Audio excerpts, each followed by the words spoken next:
Почитувани граѓани, СДС вчера вечер ја потврди нашата констатација дека продолжуваат да тонат се повеќе.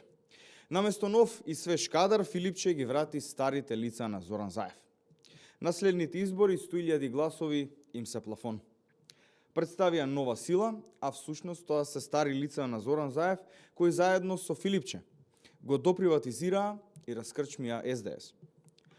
Во така нареченото ново раководство на СДС влезе екс-директорот на затворот Шутка со активна кривична пријава за злоупотреба на службена должност Филип Андов.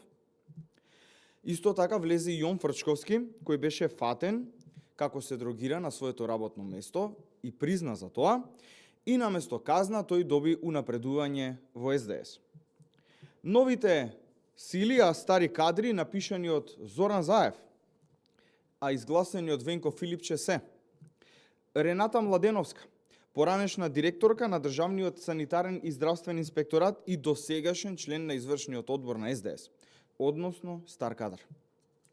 Драган Крајовски, председател на општинскиот одбор на СДС во Битола во времето на Ковачевски, а директор на затворот Црн мост во времето на Зоран Заев и член на Централниот одбор на СДС, односно стар кадар. Дејан Николовски, вработен во кабинетот на Зоран Заев и задолжен за странските инвестиции и досегашен председавач на Централниот одбор, односно стар кадар.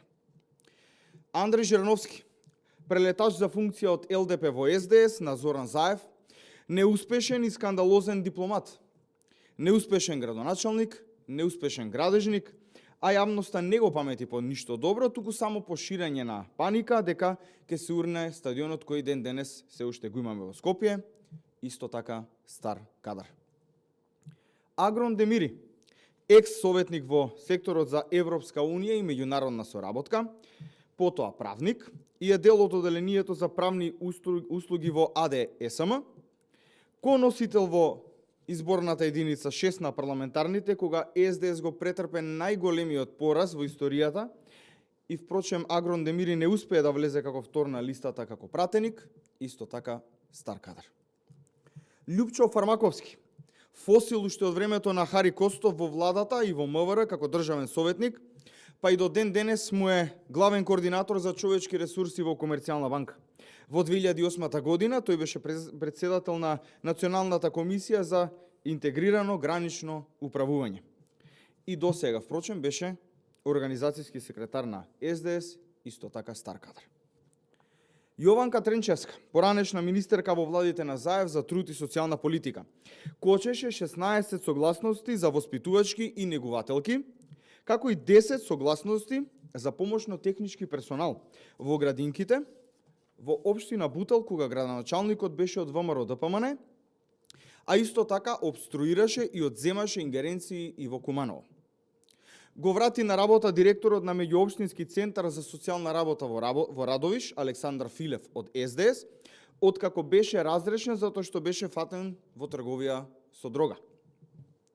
Во 2024 година таа се повлече како од функцијата председател на форумот на жени на Социјалдемократскиот сојуз, каде што вели, цитирам: "Од денес во СДС нека настапат оние со квалитети, вистински знаења, лицата блиски до народот на кои им се верува. Нови лица, неизвалкани од бремето на претходните функционери." Вака тогаш напиша, а сега се промовира како освежување Јованка Тренчевска, подпредседател на СДС, исто така стар и истрошен кадар. И почитувани, се што треба да знаете за СДС е дека новиот кадар на Венко за председавач на Централниот одбор на СДС е Герасим Лазов. Почитувани граѓани, ова е убедливо најлошиот состав на СДС, Филипче и Зоран Заев. Приватизацијата на СДС завршува, а наредниот чекор е тежок стечај. Ви благодарам.